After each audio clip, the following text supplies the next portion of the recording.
Shalom, pagi ini saya bersyukur bisa bangun dalam keadaan sehat luar biasa. Nah, pagi ini ketika saya buka HP, scroll-scroll, saya mendapatkan sebuah video, tapi saya lupa dari mana. Video itu dengan judul Desa Pelosok Jatim 100% Kristen. Dan kalau tidak salah di video itu ada tulis suara Tuhan, dan saya pikir itu orang Kristen. Tapi saya pikir ini pasti ada video aslinya. Ternyata saya menemukan sebuah video asli dari Bang Ipung Atria ya, video yang bagus sekali. Terima kasih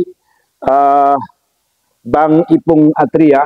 Saya mohon izin untuk bisa memberikan apresiasi untuk Bang Ipung karena Bang Ipung memberikan kami sebuah video yang bagus sekali. Nah, mungkin ini bisa kita dengar. Video dengan judul Desa Unik Pelosok Jawa Timur 100% Kristen. Aman Muslim mengayomi. Terima kasih buat saudara-saudara Muslim di sana. Salam toleransi. Nah, mari kita dengar dan kita lihat sebentar tampilan daripada video ini yang saya lihat atau saya dapat dari Bang Ipung ya, Bang Ipung Atria. Kita bisa lihat sama-sama di sini. Kita lihat videonya. Adalah penampakan dari sebuah desa. Sebuah desa. 100% masyarakatnya Kristen. 100% Kristen. Di hampir setiap depan rumah ada logo simbol salib. Berikut kita akan maju ke depan. Setiap itu ada logo simbol salib. Setiap rumah. Setiap rumah. Mereka sangat senang. Mereka sangat senang dan bangga simbol-simbol Kristen. Logo salib ya. Karena memang di sini masyarakatnya mayoritas. Karena memang mayoritas Kristen ya. Oke. Seperti logo salib kan? Logo salib kan? Salib lagi. Salib.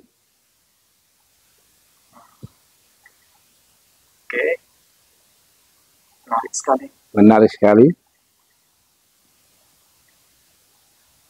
Ini adalah penampakan dari sebuah desa yang hampir 100% masyarakatnya Kristen. Oke. Jadi ini adalah sebuah video yang baik sekali dari Bang Ipung Atria. Saya sendiri juga tidak tahu ya, saya baru tahu ketika saya nonton video ini. Nah, mungkin ada beberapa hal yang positif tentunya. Pertama, saya bangga sebagai orang Kristen, ternyata di Indonesia, khusus di Pulau Jawa yang kita tahu, saudara-saudara kita Muslim mayoritas, ternyata masih ada tempat-tempat tertentu yang juga masih banyak orang Kristen ya, dan bangga juga kalau ada kota Kristen atau satu desa atau tempat yang mayoritas Kristen. Nah, saudara, ini bukan bicara tentang ekstrim Kristen bahwa harus mayoritas dan sebagainya. Tidak ya, saya sedang berterima kasih kepada Bang Ipung Atria yang sudah membuat video ini. Ini sungguh indah sekali pemandangan dalam video ini. Kiranya Tuhan memberkati kita semua, khusus Bang Ipung Atria. Jadi yang saya mau tanggapi atau saya mau berikan apresiasi sekaligus pandangan yang positif terhadap Bang Atria, Ipung Atria adalah bahwa bahwa kenapa dikatakan tadi kalau tidak salah Bang Ipung mengatakan ini indah ya. Mungkin kita akan lihat lagi video ini sekali lagi dan kita akan bahas satu persatu. Mungkin kita akan bahas, tetapi sekali lagi sebelum kita bahas video ini, saya hanya mau tanya. Ini tepatnya di mana ya? Saya rindu kalau saya ke Jawa, mungkin saya mau ke sana nih. Bagi saudara-saudara yang tahu tempat ini, jelas tempat ini di mana alamatnya, saudara bisa tulis komentar di bawah ini supaya bila Tuhan berkenan, saya rindu sekali berjumpa saudara-saudara saya di sana. Ya, di Jawa Timur ini. Saya tidak tahu letaknya tepatnya di mana, di desa mana, dan sebagainya, atau di tempat mana, saya tidak tahu. Nah, tetapi untuk supaya tidak salah memahami, supaya perkataan-perkataan saya menjadi berkat, Mungkin saya mau kita ulangi lagi video ini sebentar. Mari kita simak video berikut ini supaya kita tidak gagal paham. Terima kasih Bang Ipung Atria sudah memberikan kami sebuah video yang bagus sekali. Ya, thanks Bang Ipung. Mari kita dengar supaya kita tidak gagal paham mengapa orang Kristen bangga dengan salib, bangga dengan simbol salib. Penampakan dari sebuah desa. Penampakan dari sebuah desa yang mayoritas 100% orang Kristen. Di hampir setiap depan rumah ada logo simbol salib. Di depan hampir setiap rumah ada logo salib. Kenapa ada logo salib? Apakah ini hanya gaya-gayaan atau tren? Saya tidak tahu, tetapi nanti kita akan bahas mengapa orang Kristen bangga dengan salib. Berikut kita akan maju ke depan. Seperti ini. Setiap rumah. Setiap rumah. Mereka sangat senang dan bangga dengan simbol-simbol kekristenan. Dikatakan mereka sangat bangga dan senang dengan simbol-simbol kekristenan. Tentu yang dimaksudkan adalah salib. Kenapa mereka bangga dan senang dengan simbol Kristen, yaitu salib? Nanti saya akan jelaskan. Tapi mari kita dengar lagi penjelasan video ini. Bagus sekali. Logo salibnya. Logo salibnya. Karena memang di sini masyarakatnya mayoritas. Karena kenapa ada logo salib di situ di setiap rumah? Karena katanya di situ mayoritasnya Kristen, 100% ya. Mayoritasnya Kristen. Seperti ini. Logo salib kan? Logo salib kan? Logo salib lagi. Logo salib lagi. Oke. Menarik sekali. Menarik sekali. Ini adalah penampakan. Oke. Jadi tadi kita sudah dengar bahwa ini adalah satu tempat di Jawa Timur. Saya tidak tahu, tapi kalau saudara tahu tempat ini, pertama komen ya, supaya saya bisa mengunjungi tempat ini, saudara-saudara saya di sana. Saya rindu, saya kangen sekali. Terima kasih Bang Ipung, karena saya sendiri juga tidak tahu. Baru saya tahu setelah saya nonton video ini. Terima kasih, Tuhan memberkati. Nah, saudara-saudara, banyak orang bertanya, sebenarnya apa sih arti salib itu bagi orang Kristen? Mana salib bagi orang Kristen? Atau sebenarnya salib itu untuk apa? Pasti orang Kristen sudah paham. Kalau ada orang yang bertanya, mungkin di luar Kristen, yang bertanya, apa sih lambang salib itu, sehingga kadang-kadang ada orang gunakan salib di tubuhnya. Nah, singkat atau beberapa hal yang saya mau jelaskan makna salib. Sebelum saya menjelaskannya, Alkitab sendiri mengatakan salib itu adalah kekuatan Allah. Salib itu adalah apa? Alkitab mengatakan kekuatan Allah. 1 Korintus 1 ayat 18. Sebab pemberitaan tentang salib memang adalah kebodohan. Bagi mereka akan binasa, tetapi bagi kita yang diselamatkan, pemberitaan itu adalah kekuatan Allah. Jadi salib itu bukan sekadar simbol Kristen biasa, tapi salib itu adalah simbol lambang daripada kekuatan Allah. Nah, itu yang bisa saya katakan pertama dulu. Salib itu adalah lambang kekuatan Allah. Walaupun ada mengatakan Tuhan kita itu lemah karena masa tergantung di kayu salib dan mati konyol begitu. Tapi terbalik, bagi orang Kristen salib itu adalah kekuatan Allah, the power of God. Jadi kekuatan Allah. Salib itu juga bicara tentang kasih Tuhan, tapi nanti kita akan jelaskan semua. Nah, tapi sebelumnya, saudara-saudara, saya teringat dalam kitab Kejadian, pasal yang saya tidak akan menjelaskan pasal, tapi di dalam kitab Kejadian, maksud saya, kita akan mendapati, atau saudara akan mendapati, khusus orang Kristen tentu tahu, bahwa dalam cerita itu, walaupun ini tidak bicara salib, tapi ini bicara pengorbanan, tapi saya sedang menjelaskan tentang sebuah makna sebenarnya salib yang tak terlihat. Gitu. Di dalam cerita itu dikatakan bahwa orang Israel atau Tuhan menyuruh Musa pergi mengeluarkan orang Israel dari Mesir untuk beribadah kepada Allah yang benar, yaitu Allahnya orang Israel, yaitu Yahweh.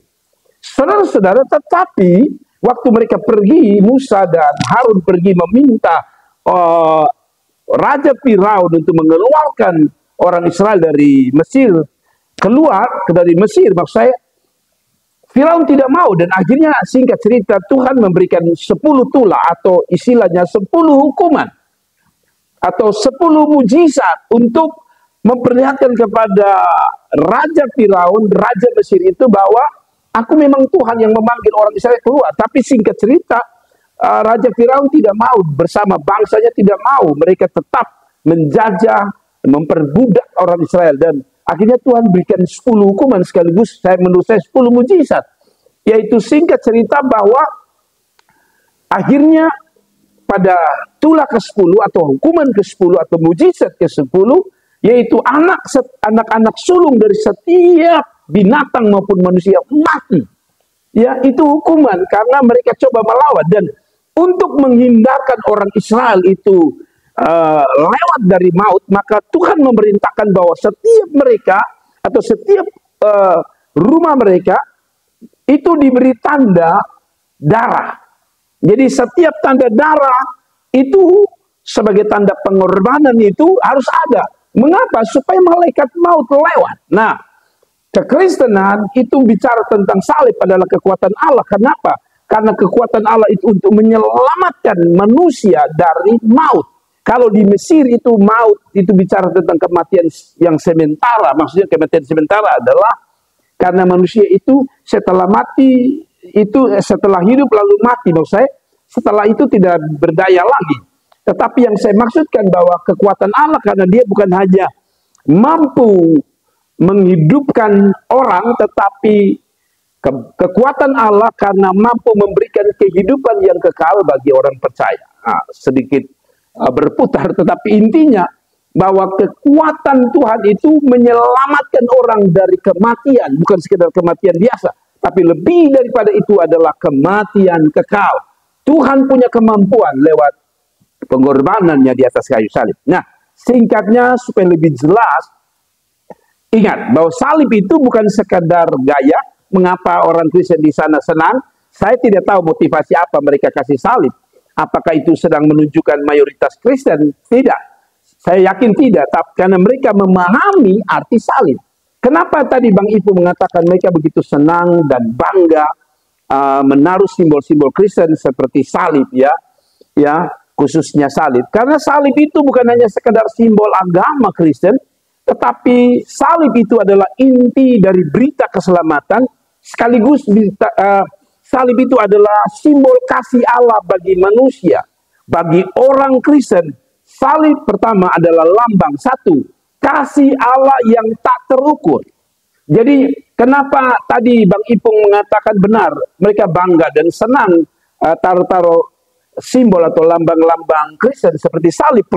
Pertama, salib itu adalah bicara tentang melambangkan simbol dari kasih Allah yang tak terbatas, yang tak terukur.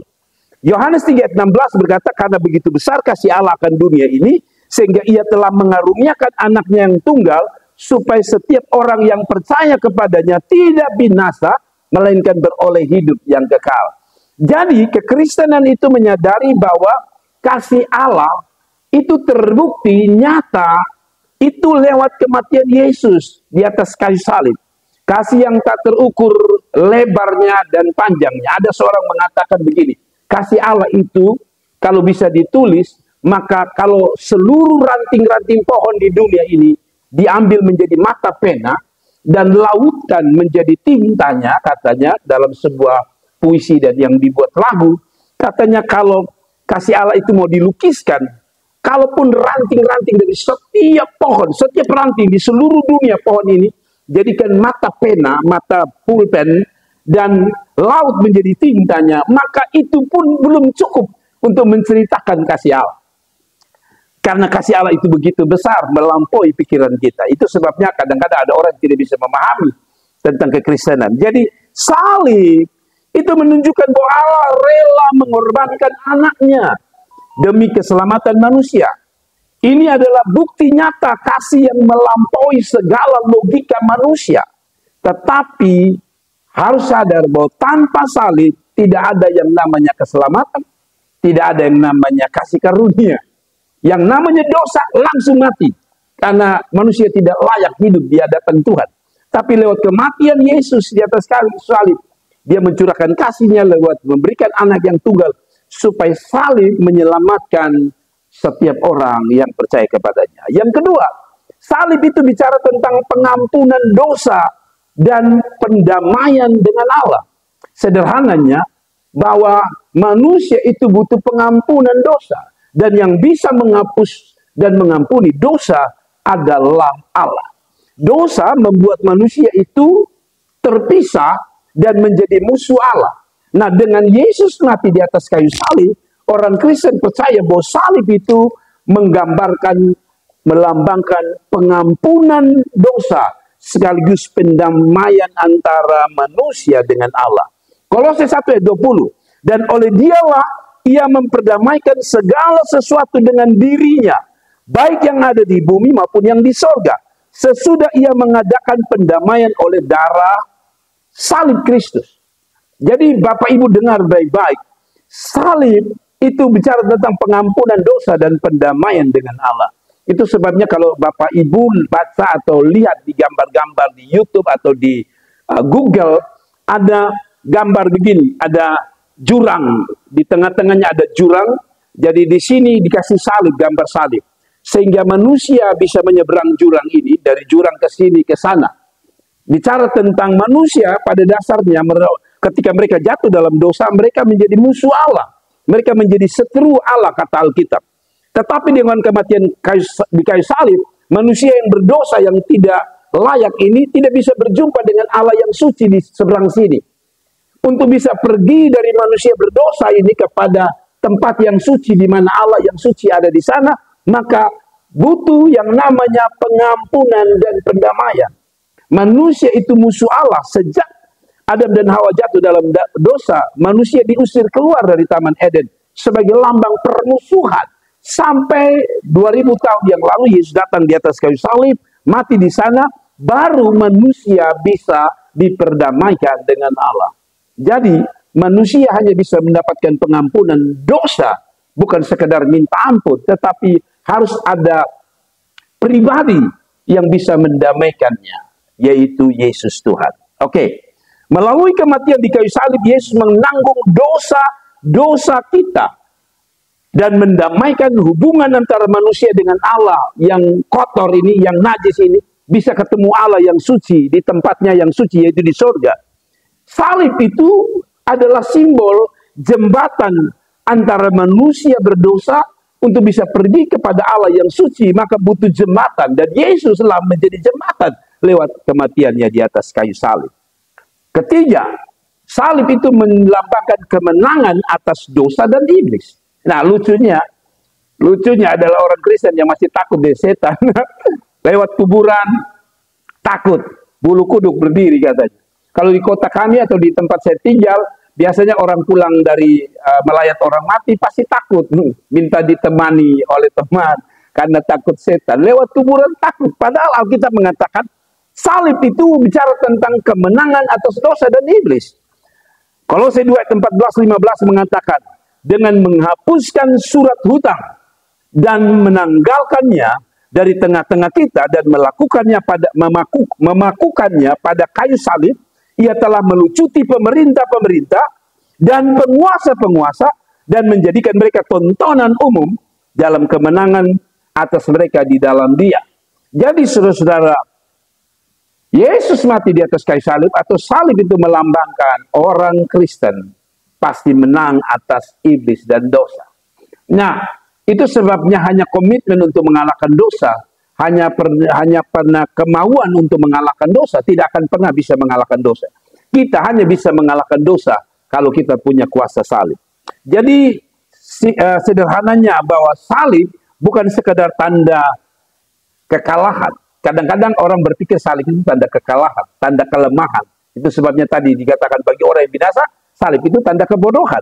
Tapi justru sebaliknya, salib itu bukan tanda kelemahan, tanda kegagalan, tanda kekalahan, tapi justru salib itu adalah tanda kemenangan atas kuasa dosa, maut dan iblis.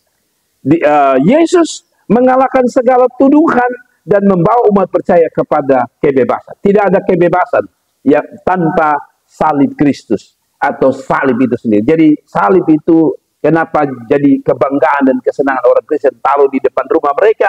Yang saya tahu menurut Alkitab, karena salib itu simbol kemenangan atas dosa dan iblis. Lalu yang keempat, salib itu bicara tentang apa? Salib itu bicara tentang panggilan yang terhormat, panggilan yang luar biasa, panggilan yang kudus untuk mengikuti Yesus dan hidup dalam penyangkalan diri. Dengar, kenapa salib itu ditaruh? Sebenarnya salib itu secara manusia itu mengerikan karena Yesus dipaku, disiksa di sana, dipaku tangannya, dipaku kakinya, mengerikan.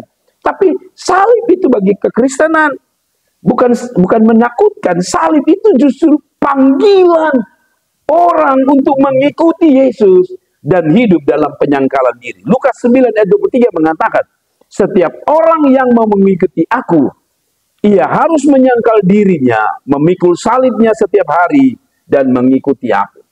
Jadi salib itu bicara tentang panggilan Yesus untuk kami orang percaya untuk mengikuti dia. Ikut dalam hal apa? Ikut dalam hal senang? Ikut dalam hal supaya kita diberkati? Oh, tidak. Itu hanya second blessing.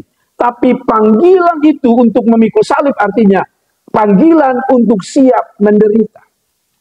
Jadi kalau saudara-saudara lihat ada orang Kristen pakai salib, saya tidak tahu motivasi apa Anda, tapi sebenarnya ketika salib kita taruh di kalung atau di hiasan emas kita yang ditaruh di tubuh kita, ingat bahwa salib itu artinya penderitaan. Lepas dari salib itu artinya keselamatan, tapi salib itu sendiri artinya adalah penderitaan. Jadi orang Kristen dalam mengikuti Tuhan tidak gampang, siap menderita, siap dihina, siap diejek, siap diolok. Ya kadang-kadang secara manusia, kalau saya jadi Tuhan saya sudah marah banyak orang. Kenapa? Karena kadang-kadang saya lihat, maaf ya, ada orang-orang yang menulis tanpa bertanggung jawab, padahal mengatakan mereka punya agama. Dengan mereka menulis, mengata-ngatai Tuhan kami, Tuhan kok pakai kolor, Tuhan kok manusia yang dijadikan Tuhan. Aduh, banyak penghinaan. Tetapi saya mau kasih tahu saudara, itu belum ada apa-apanya. Yesus disalib, bukan sekedar dihina. Pada waktu dia disalib, orang masih menghina dia. Kalau engkau Tuhan, engkau Mesias, turun, selamatkan dirimu. Saudara, itu penghinaan yang luar biasa. Namun salib itu bicara tentang penderitaan. Jadi kalau ada orang Kristen yang ikut Tuhan, hanya mau senang-senang, saya percaya satu waktu Anda akan tinggalkan Yesus. Kalau saudara berpikir kekristenan hanya berkat, maka saudara satu saat akan meninggalkan Yesus. Kekristenan itu identik dengan penderitaan. Kekristenan itu identik dengan siap-siap dianiaya. Kekristenan itu siap-siap untuk diejek dan diolok. Jadi mengikuti Yesus, yang pertama Anda harus tahu konsekuensinya berat, yaitu salib. Jadi kalau ada orang mengatakan, ikut Kristen kayaknya enak ya. Tidak enak saudara, salib. Jadi sudah, saya tidak akan panjang lebar. Jadi mengikuti Kristus berarti siap untuk menderita demi kebenaran. Tentu menderita di sini bukan sekedar menderita asal menderita bodoh, tapi menderita karena kebenaran. Misalnya, saudara mau bikin gereja, tiba-tiba ditutup gerejanya, dipersulit, ya saudara siap.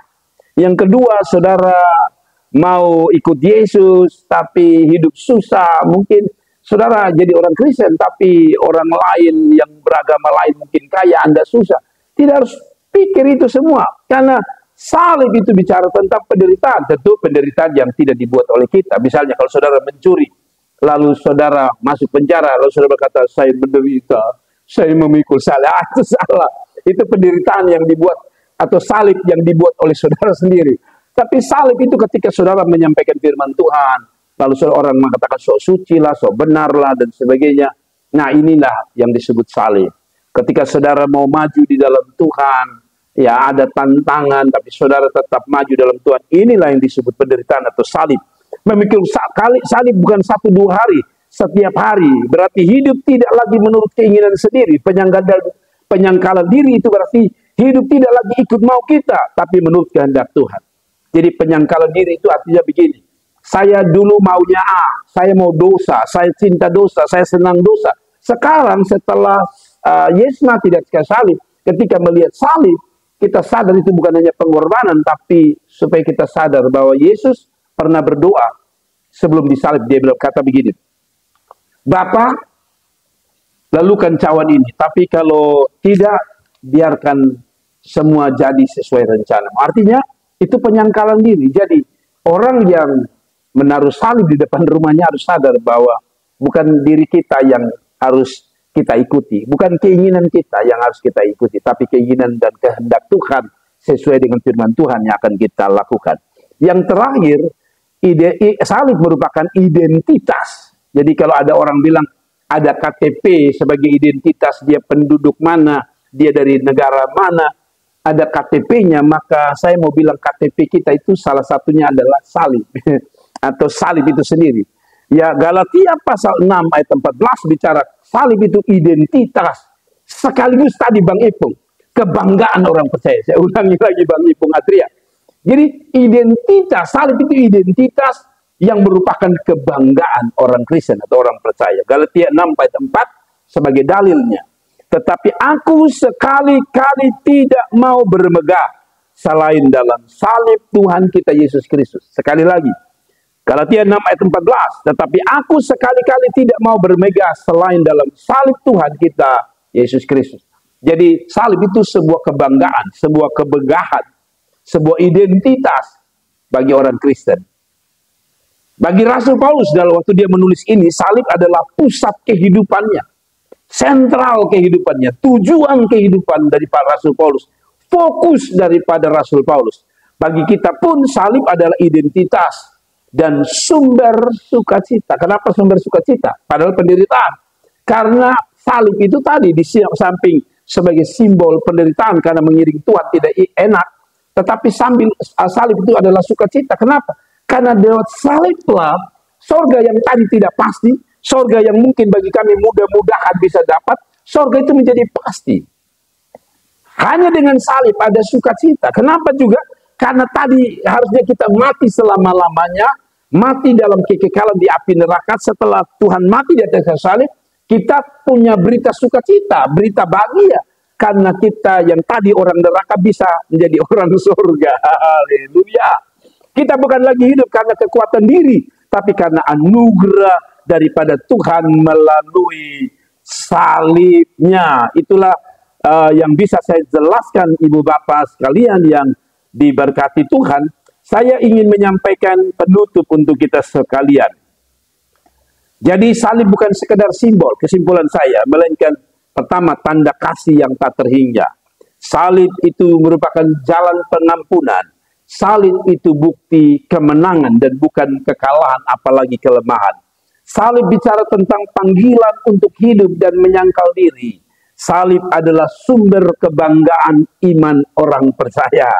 Refleksi yang dapat kita ambil adalah, apakah aku hanya memakai salib sebagai kalung di tubuh saya, ataukah saya bersedia memikul salib sebagai gaya hidup yang memuliakan Tuhan? Saudara-saudara, jika Anda ingin supaya video ini memberkati banyak orang, tolong klik like, share, dan komentar. Dan jangan lupa klik subscribe, bunyikan loncengnya agar setiap ada video-video baru, saudara bisa mendapatkan notifikasi dari kami. Itu saja yang bisa saya sampaikan. Sekali lagi Bang Ipung, terima kasih, Tuhan Yesus memberkati. Shalom, God bless you.